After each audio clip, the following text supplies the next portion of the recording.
All right, welcome, ladies and gentlemen, to the Fighting Chance Fantasy Betting Show here. I am your host, Kayvon Ezami. As always, you can follow me on Twitter at Kayvon_sports, at Kayvon_sports. All right, so it's a little bit different this week. I'm actually at the beach right now. I'm at the beach with some family, with my girlfriend and everything.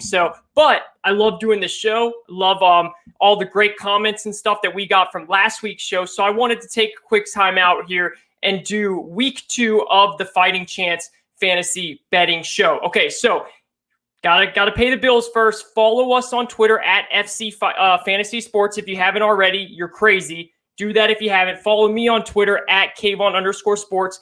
This is how this works. I'm going to give you guys my picks. We're going to go through the games that I like. We're not going to go through every game. We're going to go through the games that I really like, the games that I feel confident in. If you want to follow me, if you want to fade me, you do what you want. I'm just going to give you the information that works best. Okay, I'm going to give you all the information and then you guys can run with it. You can hide with it. You can do whatever works best for you guys. Okay, so here we go. It's overreaction week. All right, week 2 is the best week because it's overreaction week. Everyone is overreacting from week 1. We haven't seen football in 6-7 months. Everyone is going crazy about my team sucks. My team looks great. We're going to win the Super Bowl. We're not going to make the playoffs. That's what week 2 is all about. It is overreaction week. So this is how we try and beat the books with overreaction week, right? Let's start off with the Panthers and Saints. Saints are favored by 3.5 at Carolina, right? So Carolina is a home dog and the over-under is 45. You don't really see a home dog often in a division game, but this could be an overreaction, right? And there's a very, very, very big term in the gambling sports world, and it's this. You are never as good as your best game, and you are never as bad as your worst game. Remember that. You are never as good as your best game, and you are never as bad as your worst game. What does that mean? Look, New Orleans was perfect last game against Green Bay. They could not have played a better game. They were 4 for 4 in the red zone. They were 4 for 4 in the red zone. Do you know how hard that is in the NFL? They had 0 turnovers. They allowed 0 sacks. Jameis Winston was perfect. The odds of that happening again is very, very small. I'm not saying they're going to be a bad team. They're going to be a good team. They have a really, really good coach in Sean Payton. But that was probably their best game we're going to see from them for a long time. So they're never as good as their best game. What does that mean? It means that the books are all over the Saints here. 3.5, a division game. That's a lot of points, right? If you think about it, that is a lot of points. But how I'm going to look at this is I'm going to look at the under, okay? The under, as I said, is 45. The Panthers have a really good young defense, as I told you guys last week. I said I'm going to be following the Panthers defense as much as I can. I do it. The Saints, they have a really good defense here. I think that Jameis Winston in the offense takes a little bit of a step back. I think that the Panthers defense keeps going, but I think that the Saints defense also shuts down Sam Darnold and that offense. I think it's going to take a couple weeks before we see that offense really burst out. So I am all over the under 45 on this play. That is a play that I have made, and I'm in on that. So under 45 for our first game.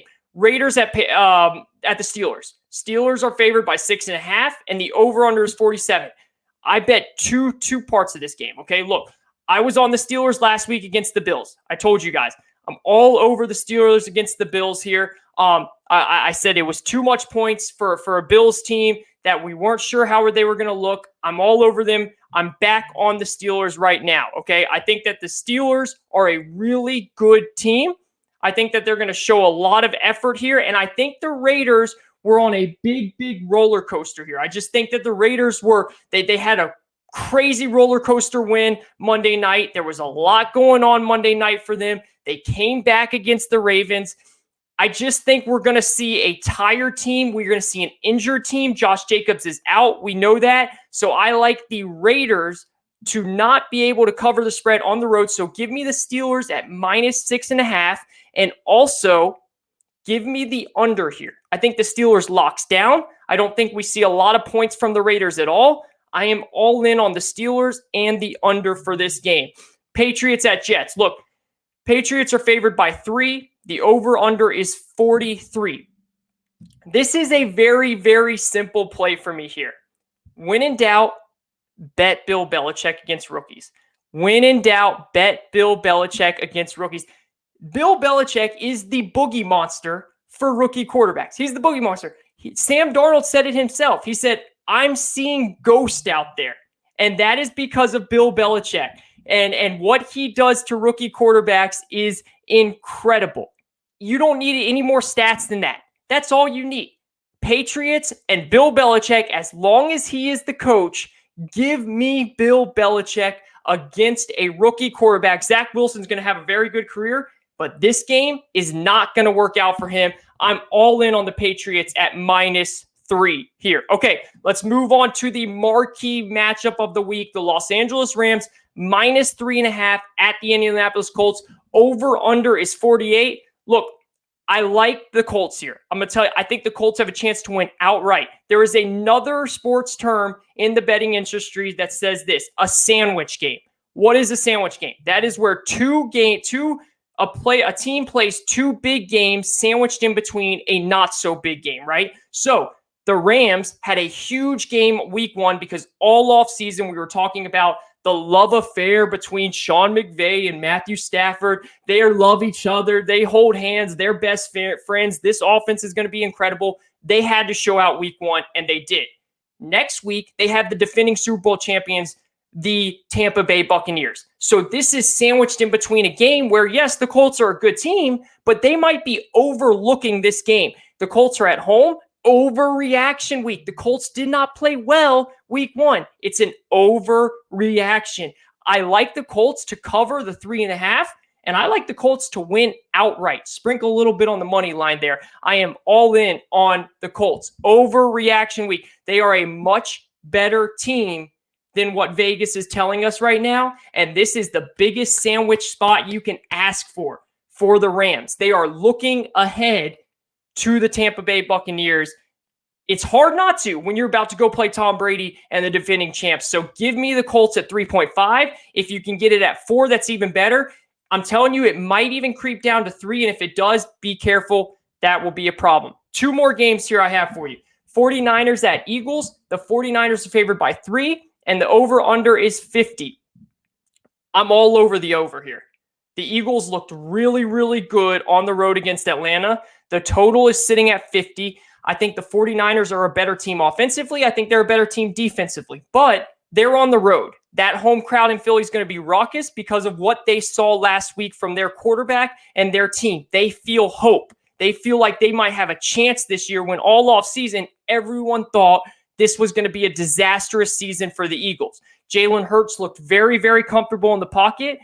A good, healthy offensive line. Healthy is important. Last year, they were never healthy. That offensive line is healthy.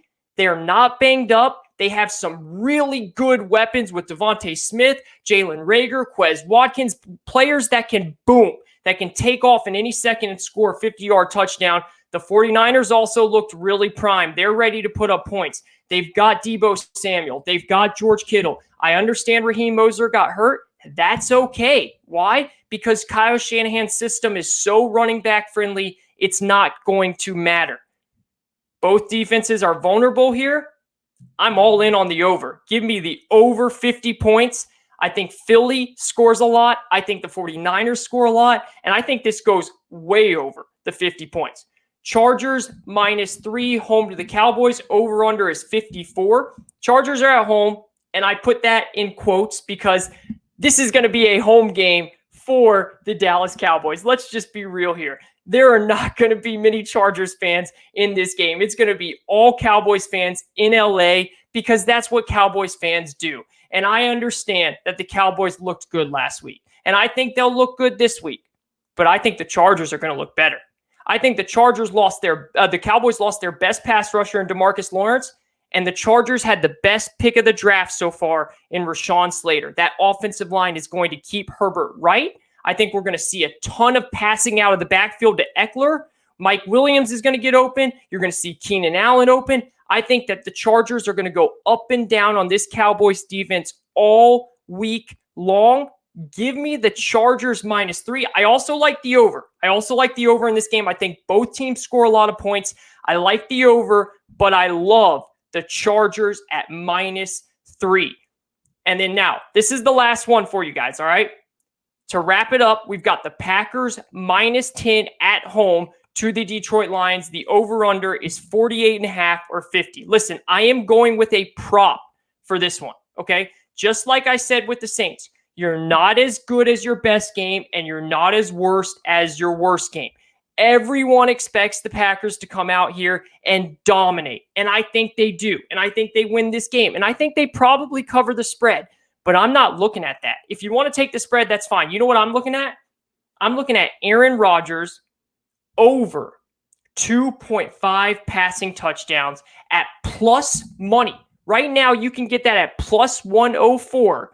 Aaron Rodgers over 2.5 passing touchdowns. Last year, listen to this. Last year, after 2 games where Rodgers had sub 175 passing efforts, he came back the next game with 4 touchdown passes in both contests. All right. He had 3 touchdown passes against Detroit in when they played last year, and then he had 2 at home when they played him.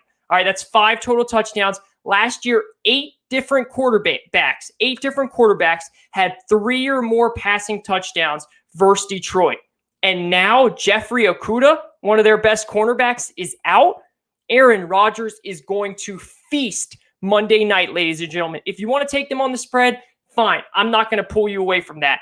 But what I really like is plus money, Aaron Rodgers to throw over 2.5 touchdowns. Okay, that is it for this week. I'm sorry that it was a little bit shorter. We didn't have as much time to go through it again. I'm at the beach, but I love doing this for you guys, and I love doing it for myself too. So if you enjoy it, give us a like, subscribe to the channel, please, at Fighting Chance Fantasy Sports. I am your host, Kayvon Ezami. All right, at Kayvon_sports. We will be back next week for more picks, but there you have them all. Follow me, fade me, whatever, but you have the information. Now go and run with it and enjoy your Sunday. And we'll be back next week for much more, and we'll go much more in depth. But again, you have the picks. Have fun out there. Fighting Chance Fantasy Sports. Give us a like. Give us a listen. Subscribe to the show. We appreciate it as always. And go out there and get these picks now, because the lines will move before Sunday. Have a good weekend. Enjoy your football.